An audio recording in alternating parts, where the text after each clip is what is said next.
안녕하세요. Eat Bible입니다. 오늘 본문은 빌립보서 2장 12절에서 18절까지의 말씀입니다. 먼저 오늘 본문을 읽겠습니다. 그러므로 사랑하는 여러분, 여러분이 언제나 순종한 것처럼 내가 함께 있을 때뿐만 아니라 지금과 같이 내가 없을 때에도 더욱더 순종하여서 두렵고 떨리는 마음으로 자기의 구원을 이루어 나가십시오. 하나님은 여러분 안에서 활동하셔서 여러분으로 하여금 하나님을 기쁘게 해드릴 것을 염원하게 하시고 실천하게 하시는 분입니다. 무슨 일이든지 불평과 시비를 하지 말고 하십시오. 그리하여 여러분은 흠이 없고 순결해져서 구부러지고 뒤틀린 세대 가운데서 하나님의 흠없는 자녀가 되어야 합니다. 그리하면 여러분은 이 세상에서 별과 같이 빛날 것입니다. 생명의 말씀을 굳게 잡으십시오. 그리하면 내가 다름질한 것과 수고한 것이 헛되지 아니하여서 그리스도의 날에 내가 자랑할 수 있을 것입니다. 그리고 여러분의 믿음의 제사와 예배에 나의 피를 붓는 일이 있을지라도 나는 기뻐하고 여러분 모두와 함께 기뻐하겠습니다. 여러분도 이와 같이 기뻐하고 나와 함께 기뻐하십시오. 우리가 믿는 복음은 예수 그리스도에 관한 것입니다. 그러므로 복음을 믿는다는 것은 예수 그리스도를 따른다는 것입니다. 그분의 십자가를 나를 위한 일로 받아들이고 이제는 그분이 주신 새 생명 안에서 살아가는 것입니다. 그리스도의 마음을 품고 그리스도의 길을 따르는 것입니다. 그분이 내 삶의 주인이심을 인정하고 내 삶을 그분께 내어 드려야 합니다. 사도 바울은 자기를 낮추시고 죽기까지 순종하신 그리스도의 마음을 품으라고 권고했습니다. 그는 오늘 본문에서 다시 한번 강조합니다.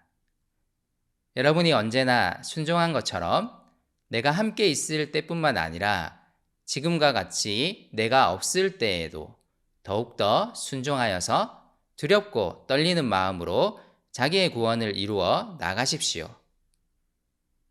자기를 낮추시고 죽기까지 하나님께 순종하신 그리스도의 순종을 계속 닮아갈 것을 권고하는 것입니다. 바울은 이 순종을 통해 자기의 구원을 이루어 나가라고 말합니다.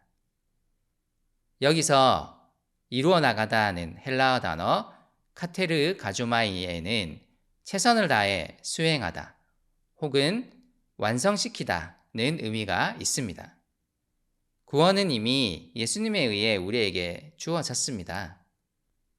여기서 이 구절이 말하고자 하는 바는 자기를 낮추는 겸손함과 순종을 통해 우리에게 주어진 구원에 합당한 삶을 살아가라는 의미입니다.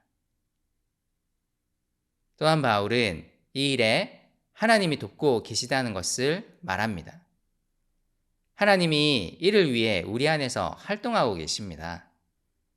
자기를 낮추는 겸손함과 순종은 하나님을 기쁘게 해드리는 것입니다.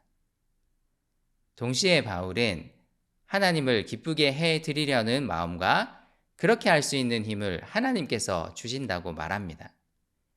하나님은 우리 안에서 활동하시며 우리의 삶을 점점 그분께 합당하도록 빚어가실 것입니다. 그리고 계속해서 권고합니다.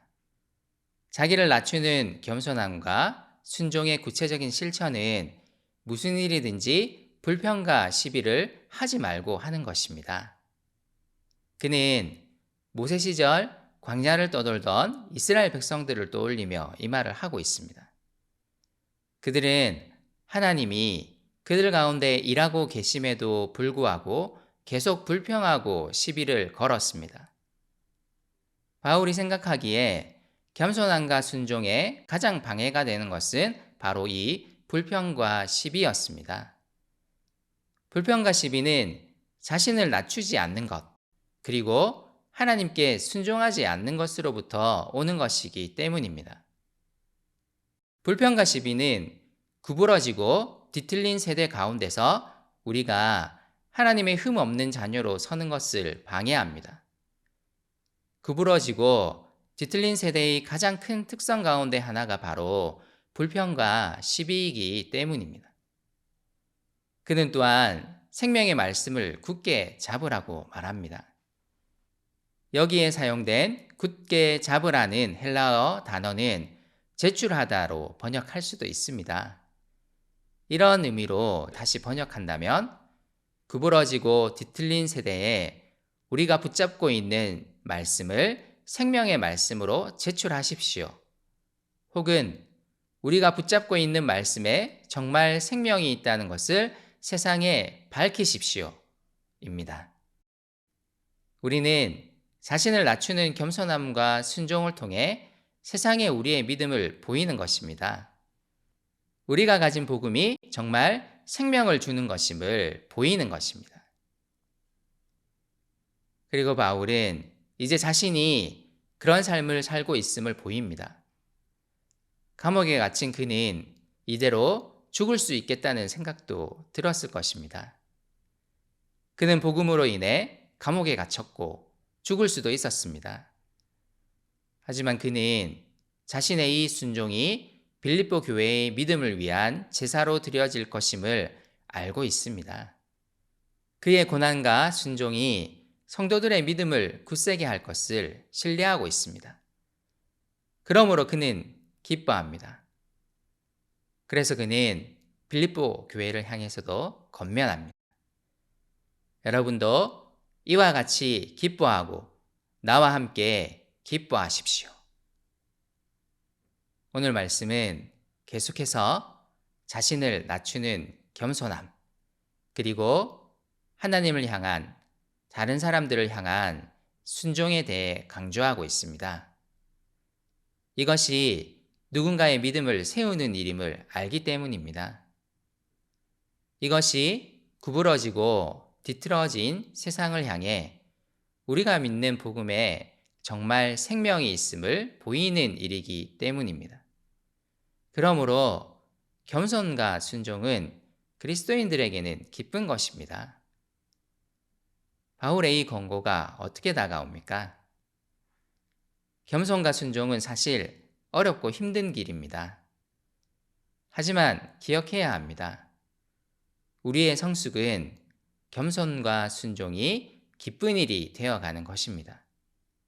나를 낮추고 하나님의 말씀에 순종하는 삶이 정말 우리 삶의 기쁨이 되었으면 좋겠습니다.